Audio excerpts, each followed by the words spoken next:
Hey everyone, Emmerron here. So this week on How to GM, I want to talk to you all about economy. Now, economy in Cyberpunk RED is probably one of the more important elements. It's also one that took me, and it's taken a lot of other GMs that I know, probably the longest to even come close to mastering. I myself would not claim to be a master of it, but it is something that I've gotten better with over time. So I also would like to commend Artelsorian Games in terms of how they have clarified the subject. They've released a lot of information in more recent supplements and additional books such as Black Chrome. So in Black Chrome, they talk a little more about what it means to have a lifestyle. So lifestyle is one of those things that we create when we make a character in Cyberpunk RED, and all characters start with a couple of things as defaults. So it is assumed at the start of a Cyberpunk RED game that you are more or less broke, right? You're not going to have a lot of money to create a character. You're only given about 2,500 eddies, and that has to stretch for all of your starting equipment, your cyberware, your weapons, your armor, literally anything you have on you that isn't just a fashion piece, which gets its own use it or lose it type budget during the creation process. Anything else you want on your character at the start of the game needs to come out of that budget. If you are building, and that's if you're building like a full point buy, you get everything that you want and customize it kind of character, right? So if you are making a character using one of the other methods, those being like a full-on templated character, or what they call the edge runner kind of middle ground template, where you get to be a little more specific and choose a couple of things, but it more or less still gives you stuff off of a menu, then that amount goes down a bit. That amount actually starts you off at, I believe, about 500 for each of those. So you can supplement the stuff that you get in the starter kind of package that you're getting with that 500 eddies. But for reference, that is all of like one gun for some of the bigger guns. Shotguns and assault rifles come to mind as being 500 eddies to buy a new one. Several things of cyberware cost 500 eddies. Like, that is it. That is all you can get with that extra money for the most part. There's a couple of things you can get that might be impactful that are 100 eddies or less, but they're very, very few and pretty far between. So this is important because now we're going to talk a bit about once a game starts, because at the beginning when you're making your character, the sky's the limit, right? You can make whatever you want. You can build whatever you want as long as it fits within that opening budget. The second that you run out of that money though, you've only got really two options. So option one, which is extreme in quite a few ways. So in Dungeons and Dragons, there is a spell called Wish. Those of you who have come to Cyberpunk from D&D probably know about this spell. It's so powerful that I have heard of some GMs straight up banning it off their table, right? And I think that those GMs lack some creativity. And I'll explain why this is relevant to Cyberpunk in just a moment. So when a player casts Wish, there are some very few restrictions on how the spell can be used if it is being used properly. Now, there's a kind of a catch-all option that come with some very severe penalties. And GMs, if it's not encouraged by the book directly, 'cause it's been a bit since I've read it, it is implied through GM culture that you're supposed to use this catch-all option where your player can say, I wish for anything, as long as it's not going to harm an enemy or something directly, right? So they cannot wish for an enemy to just die, right? Like, that's not within the constraints of the spell, but they can wish for that enemy to disappear, right? Now, the interesting thing about this is that's a very vague wish, right? Like, how are they disappearing? What is the methods of their disappearance? Where are they disappearing to if it's not just invisibility? So the vaguer the idea that your player presents to you when you're GM in D&D and they've casted Wish, you are encouraged to do what's called monkey pawing that wish. Now, for those of you who are not familiar with monkey paws, the idea is that when you make a wish using a monkey paw, it is going to warp that wish. So you'll get what you want technically. So the wish is technically fulfilled, but it also comes with any drawbacks that you didn't specify out of your wish. So a great example of this, because they use the monkey paw as a cursed item in Phasmophobia, for those of you who are very broad gamers, you might know that, you know, in the game, your goal is to hunt down a ghost. You're trying to find that ghost by eliminating different evidences. So when you get the monkey paw, you can wish for knowledge. Well, that knowledge will come in the form of it eliminating an evidence for you. So if you're stuck and you don't know kind of which evidence you're missing, you can do that as kind of a last ditch effort. And the reason it's last ditch is because the moment you wish for that knowledge, the monkey paw will like nerf the hell out of you. It'll make it harder to hear. It'll make it hard to see. It'll make it hard for you to gather any further knowledge, right? So it granted you knowledge at the cost of losing the ability to gain much more usable knowledge, or at least do so easily.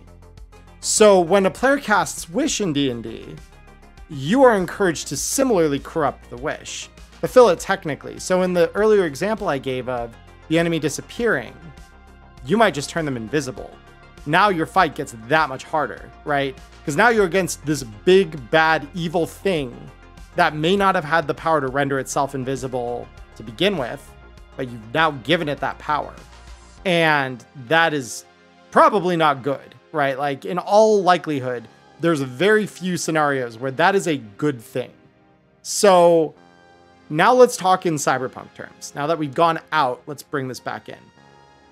So the first option when you build a new character that gives you additional starting money is if you can get everyone else at your table to agree to this. You start the game indebted to a corporation of some kind or some other powerful entity that is willing to give you some additional money or cyberware or equipment. And this organization or entity is going to obviously have some things they want you to do, right? So if they're a corporation, you might have to go out and do a hit for them. If they're maybe like a powerful fixer, they might send you on a suicide run as one of your starting gigs. Like, yes, I'll pay these thousands of eddies for your extra cyberware, but Deal with the Devil says you're going to do this thing. And the catch in the details usually with these things is if the player refuses, GMs are encouraged by the book in this case to do something that will harm the character, right? So this might, if it's a corporation, for example, it might be that the cyberware just suddenly stops working because it was funded by the corporation. So they had a kill switch in. So let's say, for example, that cyberware you got was a new cyberarm. Suddenly that cyberarm drops limp and no longer works. So now your two-handed shotguns and assault rifles are, well, they're useless. You can't use the arm. Anything embedded in that arm, similarly useless, right? So it doesn't need to be death, but it could. You could have a bomb implanted somewhere in that neuralware they just installed. Just saying, like, the thing is that the players do not know what you've done to fuck with their cyberware or whatever equipment they're using, right? They don't know how severe the repercussions are. They might be able to infer somewhat like what the repercussions might be. If you're making a deal with the devil with Militech, well, they have weapons and weapons and weapons, right? Like, so they probably find a way to blow your arm off or your head open or whatever. But they could just likewise shut your cyberware down. Rockland Augmentics is another corporation that comes to mind where their whole gig is cyberware. So yeah, they'll probably just shut you off, right? And who knows, they might have messed with a little more when they were installing that cyberware because they probably did through their Ripperdon, not yours, right? So they might have messed with a little more than they told you about. you know? 1,500 eddies is a lot of money. You can do some pretty extensive changes to your character with that kind of money. So when we start the campaign, this translates into some very steep consequences maybe down the road for those edge runners that take advantage of it. So the second thing that you can do, and this is kind of after the game has started. So that last option, it's up to your GM kind of how they give you that additional 1,500. I believe the book does encourage them to give it to you right at character creation. So that is the only other way that you can do that as part of your starting loadout, right? After the character is created, the game is started, the campaign is going, the only way to get stuff usually is your character buying it, right? And this obviously can be difficult depending on how big the item you're trying to buy is in terms of the price, the rarity, all of that. And there's an economics system within the game that kind of defines how expensive and rare an item is, kind of as a single objective cost, right? And so you have things that are cheap, which are like 10 eddies or less. You've got things that are every day, which means like, yeah, every day I might go out and spend about this amount of money to buy something, right? Which is 20 eddies. There are costly, which is going to be 50 eddies. There's going to be premium, which is 100 eddies. And that is as high as your character can buy on their own understanding of things, right? So you know how to find items that are up to that 100 eddy limit intrinsically, one way or another, right? Or you know the guy who knows a guy to get that stuff. The moment you go beyond that, we're now in like 500 eddies and above territory, right? So anything up to about that 500 eddy line, anything that's like 100, so it's 100 or less is what they say. It's kind of like, this is what your character can get. The moment you enter the realm of that 500 eddy stuff, where that is like the floor of what you're trying to buy, you need a fixer or a tech. Those are the two ways. So they can either make something if they're a tech, or they can find you something if they are a fixer. So because of this, you might imagine they need time, they need tools or resources of some kind to make you get connected with your new shiny gun or cyberware or whatever. They're going to charge you a premium. So not only are these items inherently going to be expensive and difficult to find, but you now also need to cough up extra money. And I believe that it's been said, if not in the book, in interviews, James Hutt, one of the lead designers for Cyberpunk RED, has stated that it's not unreasonable or uncommon for a fixer to tie a 10 or 20% surcharge on top as their cut, right? And that's where it gets kind of interesting, because now this 500 eddy gun that you're trying to buy has now become 600 eddies if they're taking a 20% cut, right? Or if they're a real asshole, they might charge you more. Like maybe it's a 30% cut, right? In which case we're looking at 700 eddies as your final cost, right? So it gets more and more expensive the more desperate you kind of are for that item, right? Because, you know, if your fixer that you know doesn't know how to get it, who knows, maybe that skeevy asshole down the block that doesn't like you and you don't like them very much, maybe they have it or know how to get it, right? There's a more detailed breakdown and explanation of this at the back of Black Chrome. There's a chapter there called Economics 101. For any of you GMs, one, I would just recommend Black Chrome is like a great supplement. It is a fantastic book. So this is Black Chrome, just to keep it out of my ring light. So this is a fantastic book. This is like an incredible thing. If you're a player, get this. It's a great thing for you to know that these items exist in the game, because it's just, like it says, 170 items to help survive. But in the back, it's got a bunch of information, and I'm going to briefly page over it because it's not... These chapters are less for the players and more for game masters, right? So... yeah, so like this is the start of the Economics 101 chapter, right? And this is like way at the back of the book. Like this is the front of everything else. So we've got this at the very back, but all of these pages, if you're a game master, are so useful. So that will kind of explain what your fixer has to do to go out of their way to find you that shiny new modifier 10x that you want, right? And beyond that, it explains something called lifestyles. So when you make a character in Cyberpunk RED, and if you're a game master, hopefully you've had the chance to play.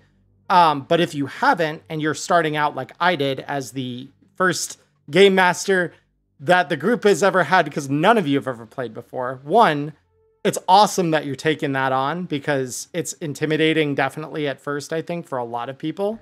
So great on you. But the thing you need to know is that the players roll up a character with a lifestyle. And the lifestyle by default at the beginning of the game starts at kibble, meaning that you have very few luxuries afforded to you. You are eating food that is bad food. Like, it is not good at all. Kibble, like its namesake, is just like heavily processed, algae-based pucks of calories that are flavored in all kinds of disgusting different ways, right? And the amount you can afford in that lifestyle that are kind of luxuries, so like how often you can communicate with people outside of Night City, for example, because remember, all communication is air-gapped in the future. So anything that transcends the city is inherently going to be expensive, right? Because they need to set up a time and, you know, packet to like send your data across their intercity network to like get it out to Seattle or Chicago or whatever you're doing, right? So it breaks some of that down. It breaks down like how often you could go to events or how like reasonably you can afford certain things. And so the better your lifestyle gets, the more you can afford to do. But it's like your money you're setting aside in like a do not touch this other than for these reasons type of account, right? So at the start of every in-game month, your character will be devoting money for rent, money for their lifestyle, and by extension, their food, essentially. And then they obviously have to pay all the various costs for things that aren't covered under that lifestyle. So this covers things like your equipment, your cyberware, your ammunition, like all of that isn't going to ever be covered by your lifestyle. All of the edge runner basics are going to be yours and yours alone to kind of carry. And so your fixer might throw some of that equipment your way in order to like supply you for a really specific gig. Like one I played through as an example is there was a gig where we had to dive under the Night City Bay in order to recover something that was lost down there. And so our fixer provided us with scuba gear and a sub to get down, because obviously that's like very specific and also very expensive gear. So we can't be expected to pay for that out of our little street rat pockets. But every gun we brought down with us, every bit of cyber tech we had on our bodies, all of our like our cyber decks for our netrunner, our cyberware that we use to control like drones and things like that, all that had to come with us from our pockets, right? So as you might imagine, in a world where you start the game broke, there isn't a whole lot of mercy for you. And your lifestyle, it can get pretty expensive pretty fast, right? So we add all these things together and we arrive at a very interesting kind of situation for us as game masters, where we get to control how shallow our players' pockets are, right? And Cyberpunk, more than a lot of other RPGs, it can be about the adventure, right? It can be about the discovery of different parts of the city, interacting with the people and stuff there. But more than any of those things, it is a survival game. And that is made fully evident by the fact that you're living out of a cargo container at the start of the game that has probably 3-generation hand-me-down furniture in it. And you're living in a pretty bad part of town, honestly. There's like very few cargo container communities that are located anywhere remotely nice within the city. Most of them are all going to be like in industrial parks or at the edge of combat zones or, you know, right by the hot zone in one case. So like, you kind of start getting an idea, right? And in order to move up from that or have a better life, you either need to cut some deals with some powerful people or you need to pay your way. And the GM really gets to control how generous the world around you is, right? The people that you interact with are only going to be as kind as we, the GM, kind of let them be. And so like in Neon Inferno, I tend to be a little more generous to my players because they, by and large, have earned it. Like they haven't made a lot of enemies that, you know, were the people they were working with. They may have made enemies of the people they were shooting at or those people, but by and large, they have otherwise kind of stayed out of trouble, right? So those fixers are willing to work them deals, right?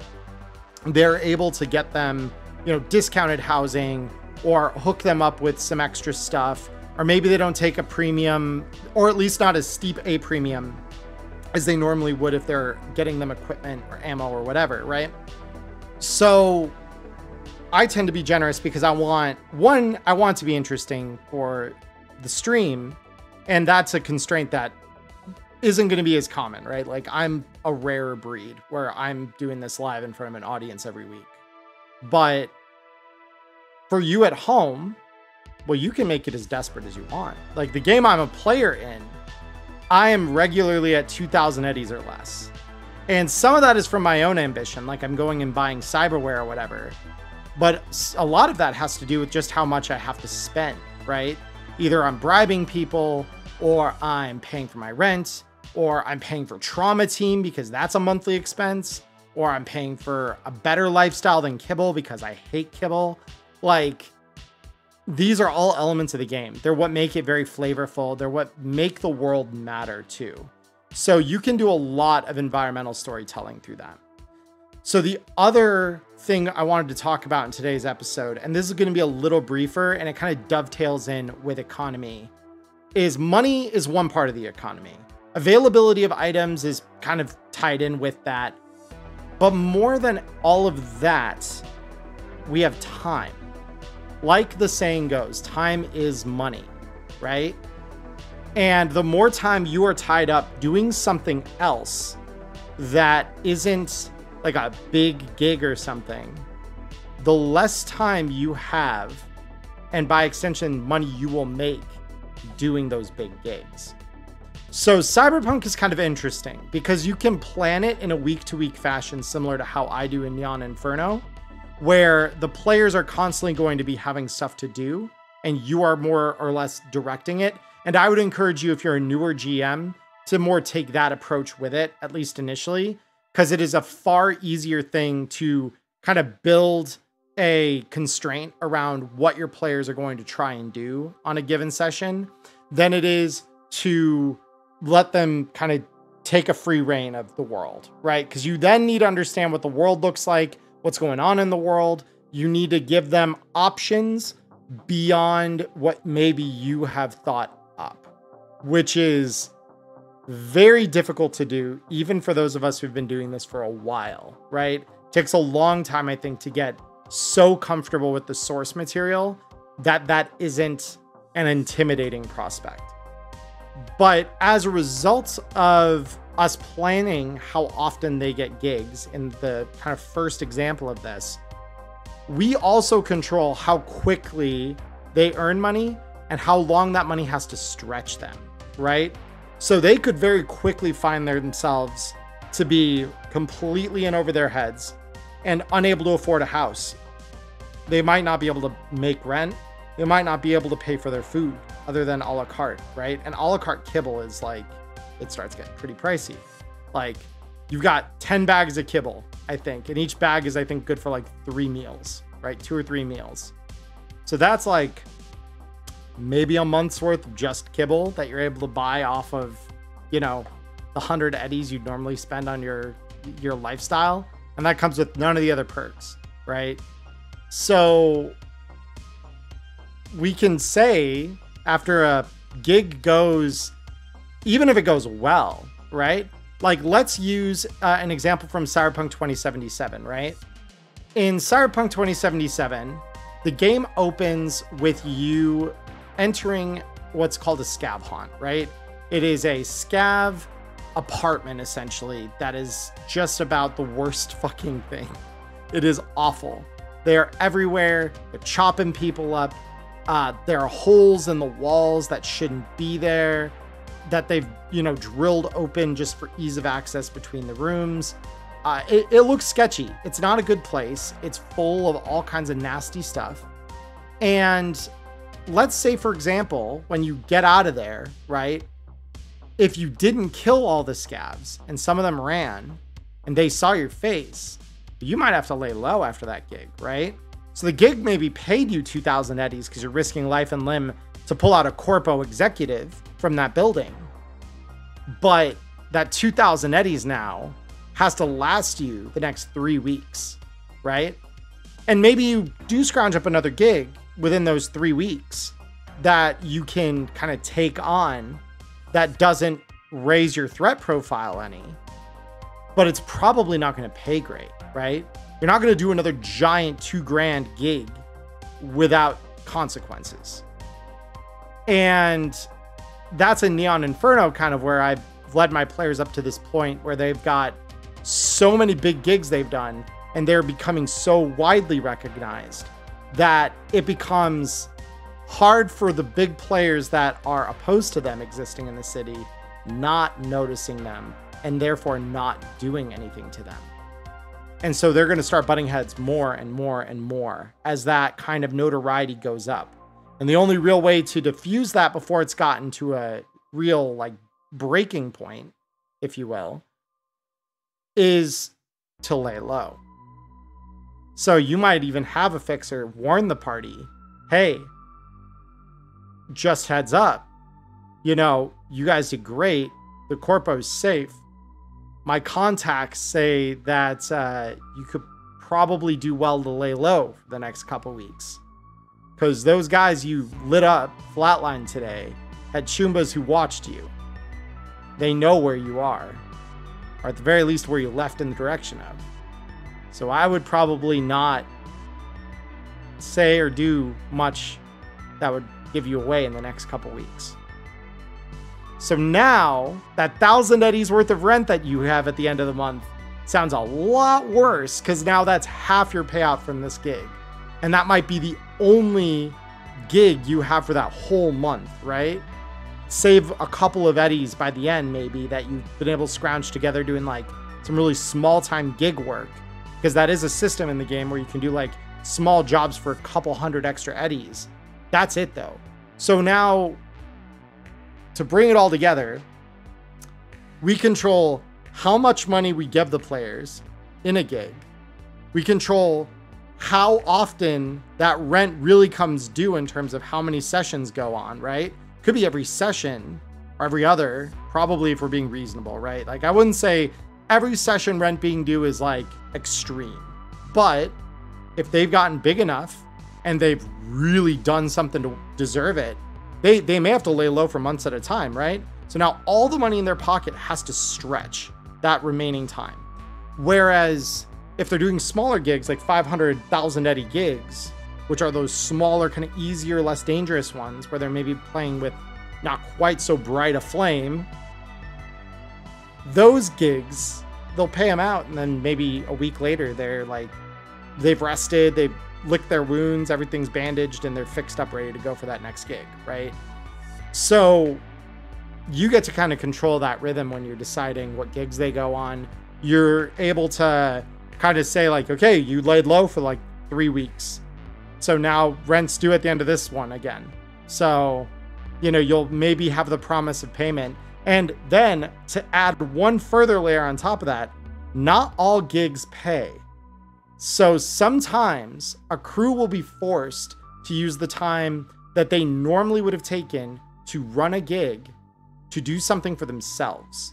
And that can be all kinds of reasons why they might do something like that. But for example, again, in Neon Inferno, just this last 2 weeks, they had some friends go missing. And so their fixer, as a favor to them, gave them the intel they needed, but there wasn't any payment promised at the end. Their friends had to be enough, right? The friends had to be payment enough for the rest of the crew to go out and grab them. And so they did. But it is one of those things that, like, now that's cut into your time. Any damage you took during that time is something you have to walk off or heal from. And so now those eddies that you have in your pocket are getting thinner and thinner and thinner. And it's so stressful for a player going through that, where they have like a long-term financial burn as their pocketbook gets lighter and lighter. So just some things to think about. But I hope that's helpful. I would love, for those of you who have been GMs for the game for a while, would love to hear your ideas down in the comments. For those of you who are new, if you have any questions about the system or need any kind of context for what I'm saying here, please feel free to ask. I will be more than happy to help you down below in the comments here on YouTube. This will also go up over on Reddit. So if you comment on the post there, I will be more than happy to answer as I see the comments kind of come in. That's it for this week. My name is Emmerron. I hope you all stay happy, healthy, and safe wherever you are in the world. Have a good morning, evening, or afternoon, and I'll see you next week. Peace.